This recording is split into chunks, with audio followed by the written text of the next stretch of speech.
여러분 안녕하십니까? 누리PD입니다. 자, 한강 작가의 노벨 문학상 수상으로 인해서요. 어제 하루, 오늘도 아마 계속 이어지겠죠. 뭐 당분간은 이 뉴스가 그냥 가장 큰 뉴스가 되겠네요. 그냥 발칵 난리 났다. 엄청나다. 뭐 이런 어떤 수식어가 가능하겠죠. 자, 그런데 이 한강 작가의 노벨 문학상 수상 그 자체를 뭐 축하하지 않는 사람은 아무도 없을 겁니다. 그러나 상은 상이고요. 요즘 노벨 문학상 그 가치가 옛날하고 같지도 않잖아요, 사실. 여러분 중에 말이죠. 2000년대 이후 노벨 문학상 수상한 사람들 중에 밥 딜런 그 미국의 포크 가수죠. 그 사람 말고 누가 수상했는지 아는 사람 있어요? 옛날하고 다르다니까요. 요즘은 사실 문학의 시대도 아니고 그리고 과거에 갔던 그 위상을 지금 갖지 못합니다. 일본이 그동안 2명, 중국이 1명, 인도가 1명, 이제 드디어 우리나라가 또 1명을 이제 배출했습니다. 아시아에서는 5번째라 그러죠. 여성으로서는 최초고요. 참고로 이 노벨 문학상 하면 뭐 정신문화에 뭐 어떤 뭐 이런 식으로 평가된 과거가 있었습니다만 요즘은 그 정도 이상은 아닐 겁니다. 최근에 제가 이제 이걸 한번 살펴봤는데요. 노벨 문학상 수상자 목록을 보더라도 1901년부터 알프레드 노벨이 이제 남겨둔 그 유산으로 이것을 시작했는데 벌써 100년이 넘는 장구한 역사를 갖고 있습니다. 너무 과거는 일단 건너뛰고요. 여기에 뭐 쟁쟁한 인물들이 이제 다 들어있죠. 예전에는요, 정말 날고 긴다라는 대작가들이 대부분 이걸 이제 받기도 했습니다. 그러나 노벨 문학상을 수상하지 못한 작가들 중에서도 위대한 작가들은 많습니다. 꼭 상을 받아야 위대하다, 뭐 위대하지 않다, 그걸 이렇게 구분하는 기준은 되기가 어려워요. 풀벅 여사도 여기 1938년에 받았네요. 소설 대지로 말이죠. 유진 오닐 뭐 이런 많은 사람들, 뭐 대극작가죠. 이런 식으로 뭐 많은 사람들이 다 받았습니다. 심지어는 그 윈스턴 처칠도 그 회고록으로 노벨 문학상을 수상하죠. 윈스턴 처칠 같은 경우는 문학상보다는 평화상이 맞는 것 같은데 어쨌거나 문학상을 수상했었고요. 여기 보면 헤르만 헤세, 앙드레 지더, T.S. 엘리엇, 윌리엄 포크너 전부 다 뭐 대작가들, 대시인들이 여기 다 들어있죠. 우리 국내 사람들에게는 헤르만 헤세가 가장 널리 알려져 있지만 이 윌리엄 포크너 같은 이런 작가들은 정말 다시 나오기 힘든 엄청난 작가들이죠. 미국 작가인데요.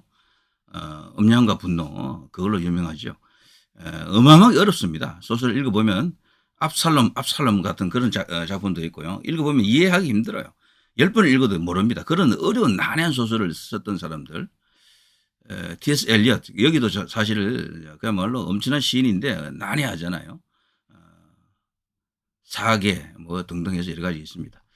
자, 이런 식으로 버트란트 러셀도 문학상을 수상했습니다. 이분은 원래 분야가 철학인데도 문학상을 수상했고요.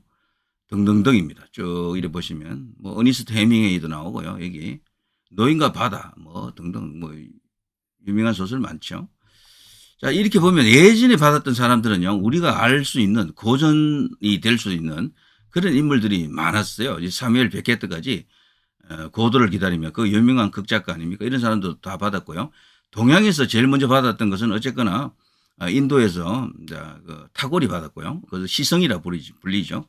우리나라를 동방의 뭐 등불로 이렇게 예찬해 준 그 인물인데요.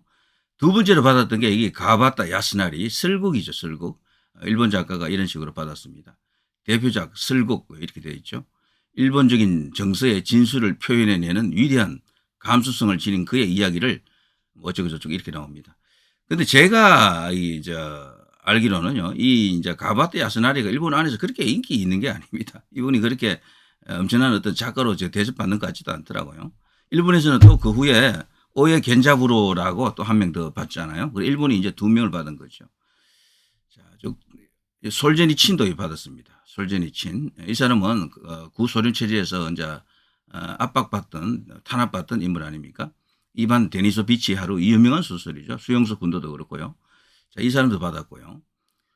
네루다도 받았습니다. 스페인 언어권에서는 아주 위대한 작가로 불리죠. 이 사람. 쭉쭉쭉 나와보면요. 다 이름을 알만한 사람들입니다. 전부 여기는. 사람들에게 고전화된 인물들이 많죠. 쭉쭉 이렇게 보면요. 이때 이제 1970년대까지도 이제 그렇게 볼 수가 있고요. 자, 1980년대 쭉 보시면 이때도요, 상당히 이제 이 고전화된 사람들이다. 노벨 문학상의 가치, 기준이 뚜렷했다라고 볼 수 있겠죠. 100년 동안의 고독, 이거 우리나라에서도 베스트셀러가 됐던 소설인데 스페인어로 쓰여진 콜롬비아 태생이죠. 가브리엘 가르시아 마르케스, 이 사람도 윌리엄 골딩도 그렇고요. 파리 대왕, 이건 영화로도 많이 나왔죠. 윌리엄 골딩. 자, 이런 사람들은 다 알잖아요. 이름을 딱 들어보면. 원래 소인가. 이 사람이 비교적 이게 아프리카 출신으로서 최초로 이제 받았다고 볼 수 있는데 나이지리아 출신 아닙니까? 자, 이 사람은 근데 영어권 국가예요. 나이지리아가 영어를 사용하는 국가 중에 미국 다음으로 인구가 많죠. 이제 거기서 영어를 썼기 때문에 뭐 다른 번역 필요 없이 바로 원본으로 평가를 받을 수 있었겠죠. 자, 이런 식으로 쭉쭉 뭐 80년대까지도 뭐 그렇게 이제 볼 수가 있는데 다만 이제 이 80년대부터는요, 소위 고전성이랄까 그런 가치가 좀 떨어지는 거죠. 받긴 받았는데 그 이전보다는 조금 떨어진다. 자, 갈수록 이제 그런 게 조금 이제 심해집니다. 여기 보시면요, 그 후에 나오는 사람들은 이름을 잘 알기가 힘들어요, 여러분이. 오에 겐자부로도 벌써 1994년에 일본 받았잖아요. 근데 이런 분들이 사실 일본 안에서 그 대작가냐 하면 그렇지는 않습니다. 제가 볼 때는 오에 겐자부로도 그렇고 가와바타 야스나리도 그렇고요. 이 노벨 문학상을 수상했다는 측면에서는 일본의 이제 영웅이지만 문학 그 자체만 놓고 보면 그 정도는 아니다. 특급 반열은 아니다. 이렇게 볼 수 있겠죠. 이것이 모든 걸 결정해 주는 그런 시대가 아닙니다. 지금은. 자, 귄터 그라스가 우리나라에 많이 알려져 있죠. 양철북으로 유명한 분이고요. 자, 귄터 그라스 이런 정도가 널리 이제 고전화된 인물이고요. 자, 이 중국에서는 가오싱젠이 2000년에 이제 처음 받았습니다. 영어가 아니고 중국어, 프랑스어로 된 거고요. 영혼의 삶, 이게 대표작이다라고 나와 있네요. 자, 그 후에 쭉 이렇게 보시면 이름 자체가 뭐 특별히 이렇게 문학에 대해서 이렇게 깊은 관심을 갖지 않으면 이름 자체도 들어보지도 못했을 거예요, 여러분이. 그런데 다른 나라에서는 이번에 이제 우리나라에서 수상한 이것을 어느 정도로 어떻게 평가할지는 뭐 가봐야 알겠습니다만 여성이기 때문에 조금 더 이렇게 부각될 수는 있겠어요. 다만 이 노벨 문학상이 과거와 같지 않다라는 걸 알 수가 있죠. 여러분. 1980년대나 70년대쯤 하나 받았으면 나라가 진짜 완전 뒤집어졌을 겁니다. 난리가 났을 거예요, 정말. 그렇지만 지금 이 상황에서는 쭉 내려오는 걸 보더라도 누가 누군지 몰라요. 이름 자체가 생소하다니까요, 전부 다. 이렇게. 다만 가장 유명한 밥 딜런이 이제 받으면서 노벨 문학상이 저런 사람에게도 주나? 그러면서 어쨌거나 존재감을 드러냈다. 그러니까 지금 수상자들이 쭉 나왔지만 이 이슈 되는 사람이 아무도 없잖아요. 밥 딜런에게 주면서 이게 2016년 저는 이게 엊그제 준 것 같은데 벌써 이렇게 시간이 많이 흘렀네요. 이제 그때 당시 논란도 됐지만 노벨 문학상이라고 하는 그 인지도 사람들에게 이제 되새김되는 그런 어떤 이벤트성으로서 상당히 좋은 효과를 거뒀었죠. 가저 이식으로 일본 이름인데 이 사람은 영국, 일본 이중 국적자로 되어 있네요. 그래서 일본은 어떻게 보면 3명을 배출했다라고 할 수 있어요. 이중 국적을 배제하면 2명인데 3명 혹은 2명으로 볼 수 있겠죠. 자, 이런 식으로 쭉쭉 나와 있습니다. 피트 한트케도 일부 알려져 있지만 관객 모독으로 인해서요. 이분 정도가 좀 많이 알려져 있겠네요. 현재 시점에서는요. 자, 2020년대 쭉쭉 나옵니다. 연포세까지 지난해 그리고 이번에 한강인데요. 근데 이제 여기에 대해서 새로운 사조라든가 새로운 문학 어떤 그 흐름에 대해서 이게 밝은 사람들은 알겠지만 거의 이제 이름이 알려지지 않습니다. 옛날 그 노벨 문학상이 아니에요. 그리고 언제부턴가 노벨 문학상이 변질되었다 그런 말도 많습니다. 너무 정치적이다라고 하는 거죠. 너무 정치적이다. 그리고 출판사 간의 로비가 너무 치열하다 그러네요. 근데 한강 이 작가 같은 경우는 스웨덴의 그 어떤 출판사하고 그 계약이 되어 있더군요. 그래서 그 발표할 때 보니까 스웨덴 그 출판사 막 환호성 지르고 난리 났더군요.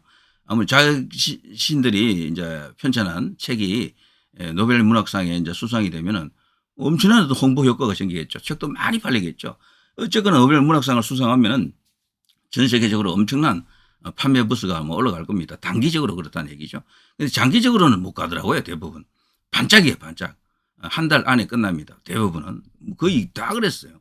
이 중에 이제 고전화된 극히 예외적인 인물이 생기면은 그게 이제 스테디셀러로서 롱런합니다. 그러나 10명 중에 1명 정도 가능할까 말까요, 대부분은. 근데 이제 우리 이 한강 작가는 과연 어떻게 될는지 좀 두고 봐야 됩니다. 그리고 어쨌거나 한강 작가 같은 경우에는 이번에 수상한 그 내용 중에 채식주의자 같은 그런 책이 주가 되었더라면 참 좋았는데 그건 순문학에 가깝거든요. 어떻게 보면은 순수문학에. 근데 다른 책들 이번에 이제 크게 언급해 준 내용들이 보면 소년이 온다라든가 이런 것들은 너무도 이념성이 두드러지고요. 우리나라를 완전히 그냥 난도질한 그런 그 책으로 볼 수도 있다라고 어떤 면에서는 그렇게 볼 수도 있는 거죠. 그래서 이게 우리나라 안으로 보게 되면 엄청난 분열을 갖고 올 수 있는 그런 측면도 있어요. 축하는 하지만 이 수상이 갖고 오는 위험성도 분명히 내포하고 있다. 지금 우리나라가 어떤 나라입니까? 그야말로 이념으로 완전 쪼개져 있잖아요. 내부적으로도 남북으로도 그렇지만 남남도 지금 그렇게 되어 있습니다. 어마한 갈등이 있거든요. 스웨덴 할리먼이 이 수상을 이제 할 때 채식주의자가 아닌 그런 어떤 사회성 짙은 정치적 메시지가 있는 그런 거를 주로 언급함으로써 대한민국을 어떻게 보면요 위기에 빠뜨리는 갈기갈기 찢어 놓을 수도 있습니다. 정청래가 국회에서 이 수상 소식을 듣고 뭐 유도했죠. 한강 작가가 대한민국 최초로 아시아 최초의 여성으로서 노벨 문학상 위대한 업적을 이뤘습니다. 우리 다 같이 박수로 환영합시다 하면서 뭐 전체가 다 여야 없이 그냥 박수 쫙 치는 그런 일이 있었죠. 저는 이번에 이 이제 한강 작가의 이 수상을 계기로 말이죠. 소위 이제 우리 대한민국에서 반체제 세력으로 불렸던 그리고 이제 민주화 세력으로 불렸던 그들이 엄청난 어떤 뭔가 주도권 그립을 이렇게 강화할 수 있는 계기를 만들었다라고 생각합니다. 이걸 갖고 엄청나게 아마 우려먹을 겁니다. 수상하지만 수상했고 그리고 거기에 따라서 축하는 하지만 그 후폭풍을 우리가 어느 정도 감안을 해야 됩니다. 자, 쭉 보시면요. 국가별 노벨 문학상 수상자 수를 쭉 보시면은 프랑스 16, 미국 11, 영국 10, 독일 8, 스웨덴 8, 이탈리아 6, 스페인 6. 이런 거는 이제 국제화된 언어들이잖아요. 아일랜드도 영어니까 4, 폴란드, 소련, 노르웨이 뭐 쭉쭉 나오죠.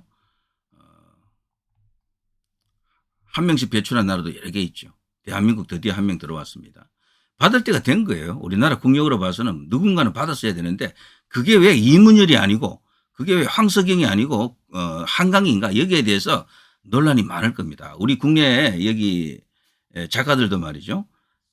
그들은 축하할지 몰라도 축하하는 사람들도 있겠죠. 많이. 그렇지만 속으로는 왜 한강이가 왜 저걸 받았지? 근데 한강이 받은 이유가 있습니다.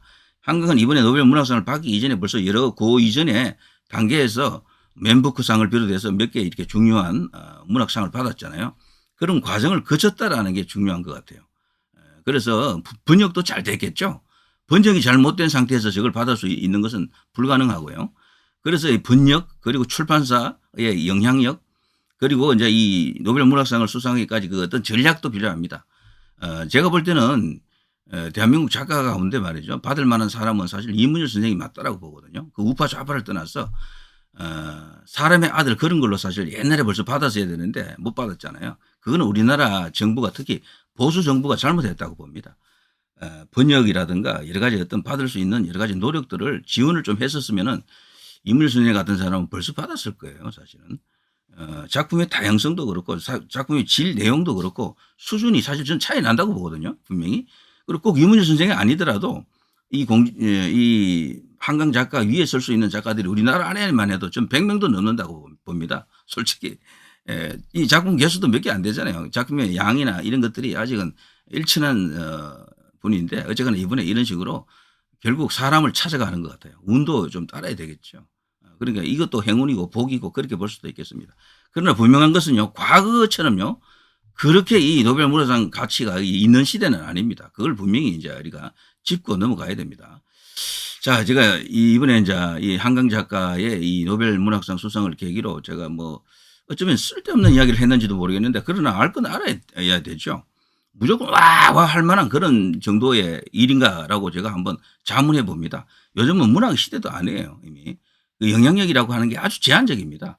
오히려 그거보다는요. 아카데미상을 받았다 이런 것들이 훨씬 더 위대하다, 큰 영향력이 있다라고 볼 수 있겠죠. 정신문화의 보고 뭐 최고봉 이렇게 볼 수 있는 시대가 아닙니다. 지금 노벨 문학상을 누가 그렇게 봅니까? 그보다도 오히려요. 베를린 영화제, 칸느 영화제, 뭐 베니스 영화제 이런 데서 대상 받는 게 훨씬 더 국가적으로 큰 영예가 되는 그런 시대다. 이렇게 볼 수가 있겠죠. 자, 제가 말이죠. 썸네일에서 그렇게 말을 했는데 시간이 너무 흘러가 버려 가지고 요거는 어떨까요? 자, 일단 요 정도 하겠습니다. 축하는 합니다. 분명히 진짜 뭐 저도 축하하고 싶은데 우리 이제 작가들이 과연 어떤 반응을 보이는지 한번 두고 보고 싶습니다. 저는 작가들 중에서도 벌써 축하하고 싶은 마음이 없다라고 공개적으로 글을 쓰는 작가들도 있던데요. 그 이유가 있을 겁니다. 솔직히 이 지금 노벨 문학상 같은 경우는 벌써 평화상하고 문학상은요, 이 정치적으로 오염된 지 오래됐습니다. 특히 평화상 같은 거는 예전에 오바마가 대통령 되자마자 바로 노벨 이제 평화상을 주잖아요. 그때 주는 목적이 평화를 위해서 더 열심히 해달라는 거지. 업적도 없는 사람한테. 그래 이제 줬고요. 과거 이제 고르바초프 구소련 그 서기장이 이제 수상했잖아요. 그때 그 이제 냉전 체제를 해소하면서 독일 베를린 이제 장벽이 붕괴시키고 동유럽이 이제 이렇게 공산화해서 민주화로 넘어오고 그리고 구소련 해체하고 많은 독립국가가 생기고 그리고 독일 통일에도 기여하고 여러 가지 어떤 그런 것을 이제 이렇게 반영해서 노벨 문학상을 줬는데, 노벨 평화상을 줬는데, 근데 그게 혼자 한 게 아니고 레이건 대통령하고 손을 잡고 이제 그 대탕트를 이제 어느 정도 해소하면서 냉전 체제를 이렇게 붕괴시켰잖아요. 사실 주력은요, 고르바초프 혼자 한 게 아니에요. 레이건 대통령하고 같이 손잡고 했거든. 당연히 그러면 레이건 대통령에게도 같이 줘야 돼요. 그런데 레이건에게는 주지 않고, 고르바초프에게만 딱 줬잖아요. 그런 식으로 노벨 평화상도 그렇고 노벨 문학상도 그렇고 굉장히 오염되어 있습니다. 한쪽으로 많이 치우쳐져 있다라고 볼 수 있겠죠. 좌우지간 좌파 성향을 띠는 게 훨씬 더 이렇게 수상하는 데 유리하다라고 볼 수 있겠죠. 그러니까 스웨덴 할리먼에서 그걸 선정할 때 그것도 엄정한 기준 요인이 되는 것 같더라고요. 그런 사례가 수도 없이 많습니다. 분명히 이제 어떤 위대한 인물이 있다 치더라도 우파 성향이나 뭐 이렇게 되면은 그걸 수상하지 못하게 된다. 뭐 그런 거죠. 자, 아무튼 노벨 문학상 이거를 바라보는 시각이 뭐 여러 가지 있겠습니다만 옛날에 그 노벨 문학상은 아니다라는 걸 알아야 됩니다.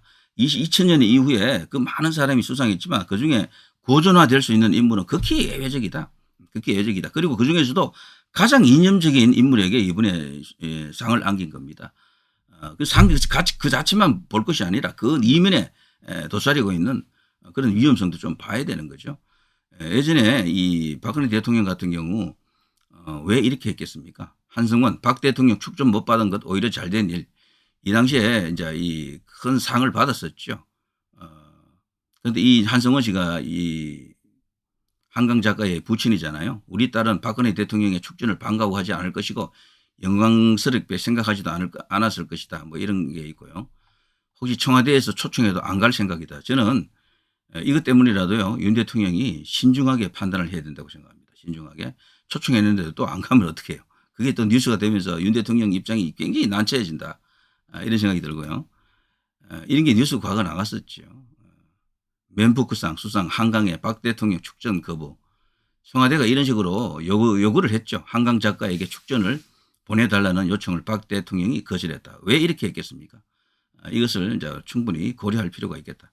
자, 용산 대통령실에서 축전을 벌써 보냈던 것으로 아는데요. 한동훈 대표도 보냈고요.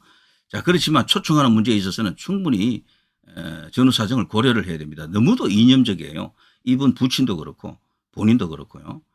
그래서 우리나라에서 이 통합을 할 수 있는 그런 인물이 아닙니다. 한쪽이 절대적으로 옳다고 믿고 있는 것 같고 다른 한쪽은 절대적으로 악이다라고 보는 그런 시각이다 저는 생각해요. 그래서 용산 대통령실에서는 정무적 판단을 좀 해야 된다 이런 생각이 듭니다. 자, 누리 PD 김준희였습니다.